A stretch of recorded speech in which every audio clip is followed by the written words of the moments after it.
आपको क्या समझ में आ रहा है? तेल और गैस का संकट है या नहीं है? सबसे पहले आपको, सभी पैनलिस्ट और दर्शकों को मेरा प्रणाम। देखिए, हमारा 85% जो एनर्जी सोर्स है वो इंपोर्टेड है।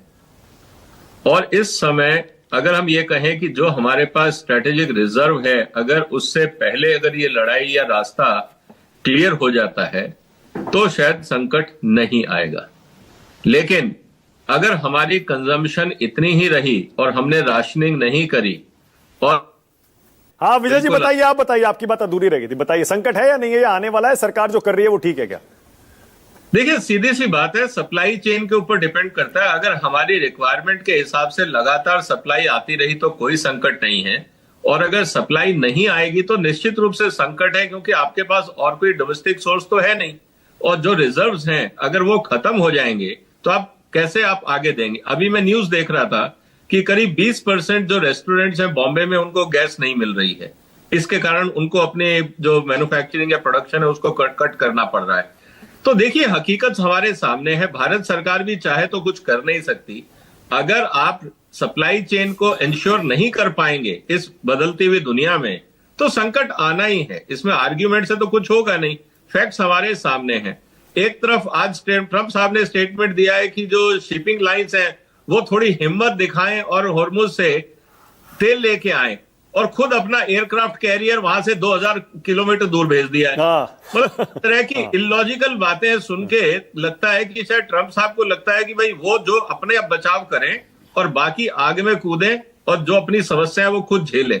तो लेकिन ये बात है कि इस पूरे डेवलपमेंट में एक बात क्लियर हो गई है कि अब हॉर्मुज के रास्ते जो तेल आता था, अब शायद नए पाइपलाइन डाले जाएंगे गल्फ ऑफ ओमान की तरफ या रेड सी की तरफ, ताकि हॉर्मुज जाके तेल ना लाना पड़े।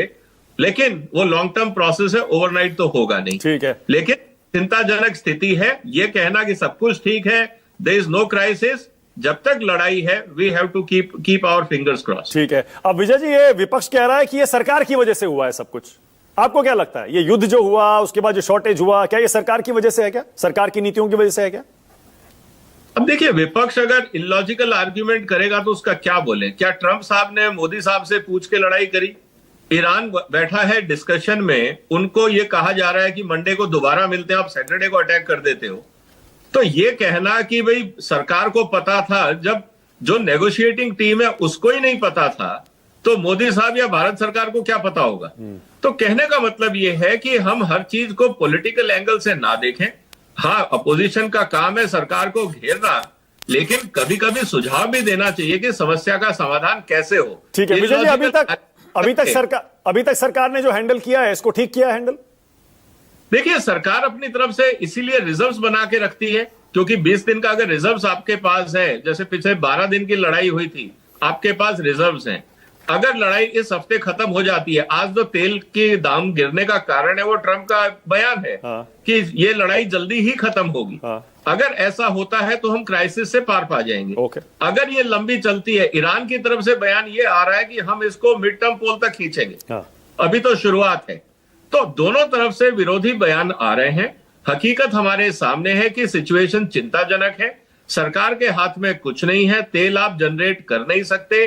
रशिया से आप तेल लेना चाहेंगे, अब वहां पे भी वो आपको डिस्काउंटेड रेट पे देंगे या नहीं, ये भी खबर आ रही है कि जो लोग रशिया से तेल देना चाह रहे हैं वो भी कह रहे हैं कि आपने हमें छोड़ के आप अमेरिका चले गए थे। नहीं, एक वो आपको तेल। हाँ विजय जी, एक वो व्लादिमीर पुतिन का, रशियन प्रेसिडेंट का एक बयान वायरल हो रहा है, जिसका ट्रांसलेशन मैंने सुना, मुझे पता नहीं कितना ऑथेंटिक है। वो कह रहे हैं उसमें कि भैया जो हमारे साथ लॉन्ग टर्म रिलेशनशिप बनाएगा, जो हमारा ट्रस्टेड लॉन्ग टर्म पार्टनर और खरीदार है, हम तो उसी को देंगे। इस समय पत्रकारों के अलावा पूरे इंटरनेशनल मीडिया में यह खबर चल रही है कि भारत अब वापस रशिया जा रहा है, तो Russia is charging premium, not giving discount. ये इंटरनेशनल लेवल पे डिस्कशंस हो रहे हैं। कहने का मतलब यह है कि लोगों का यह कहना है कि भारत को अपनी विदेश नीति को क्लियर करना चाहिए। ना उन्होंने इस लड़ाई के ऊपर कोई बयान दिया है। इजराइल वो गए थे, वहां से आने के बाद कोई बयान नहीं दिया। ईरान पे अटैक हुआ, उस पर कोई बयान नहीं दिया। जो नेवी का जहाज तोड़ा अमेरिका ने भारत के श्रीलंका बॉर्डर में, उस पर बयान नहीं आया। इसको लेकर अंतरराष्ट्रीय स्तर पर भारत को लेकर काफी चर्चाएं हो रही हैं। ओके। अब भारत सरकार ने भी अपना स्टैंड क्लियर किया होगा अपनी नीतियों को देखते हुए कि भारत के हित में क्या है, क्योंकि बहुत सारी चीजें हम लोगों के पास इंफॉर्मेशन नहीं होती है, स्पेकुलेशन में फॉरेन पॉलिसी डिफाइन नहीं होती है। बिल्कुल सही है, तो बिल्कुल सही है। शरद कोहली, ऑल राइट, स्थिति हमारे सामने है। शरद कोहली, अगर लड़ाई लंबी चलती है संकट गहराएगा। इस समय मैंने जिस दिन लड़ाई शुरू हुई थी उस दिन भी मैंने अपने YouTube चैनल पे सरकार के से निवेदन किया था कि आप राशनिंग अभी से शुरू कर दें, क्योंकि जो हालात हैं वो छोटे या शॉर्ट टर्म में रिजॉल्व नहीं होंगे। हमें सिचुएशन को एज यूजुअल ना लेकर प्रिकॉशनरी अप्रोच ले लेना चाहिए। ठीक है, ओके। शरद कोहली।